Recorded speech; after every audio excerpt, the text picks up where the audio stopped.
La faute de jeunesse du roi Arthur. Ceux qui connurent Arthur enfant, puis roi, affirment qu'il ne fit jamais aucune action mauvaise de sa pleine volonté. Son cœur, en effet, était simple, et son esprit droit, et jamais chevalier, plus loyal et plus brave, ne ceignit l'épée.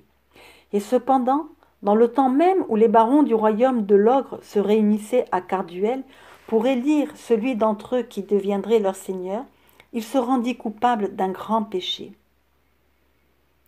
C'est à grand regret que les conteurs narrent cette faiblesse du roi Arthur, dont nul ne se douta de son vivant, car son repentir fut si profond qu'il effaça la vilainie de sa faute aux yeux même de Dieu. Que celui qui n'a jamais succombé lui jette la première pierre. Cet égarement d'un moment lui ayant coûté dans sa vieillesse de mortelles tribulations, il faut bien pourtant le rappeler.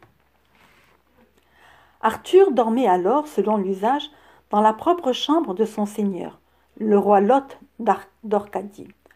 Or, la femme du roi Lot était encore très belle et très désirable, tandis qu'Arthur était déjà un grand adolescent, franc et rieur, que les dames commençaient à trouver fort plaisant.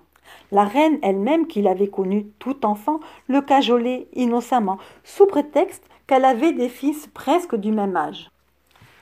Une nuit, durant une courte absence du roi Lot, Arthur, s'autorisant de la tendresse que la reine lui montrait, eut la hardiesse de se glisser à ses côtés. La jeune femme ne le repoussa pas, de sorte que le tentateur les fit bientôt tomber de l'imprudence dans le péché. De cette unique faiblesse, qui pleura si fort depuis lors, naquit Mordred, celui qui n'eût jamais dû naître.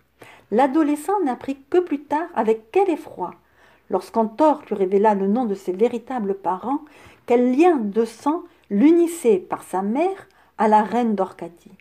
Celle-ci, étant elle-même fille du duc de Tintagel et d'Igerne, se trouvait être sa demi-sœur. Mais encore une fois, Arthur et la jeune femme l'ignoraient quand ils péchèrent ensemble.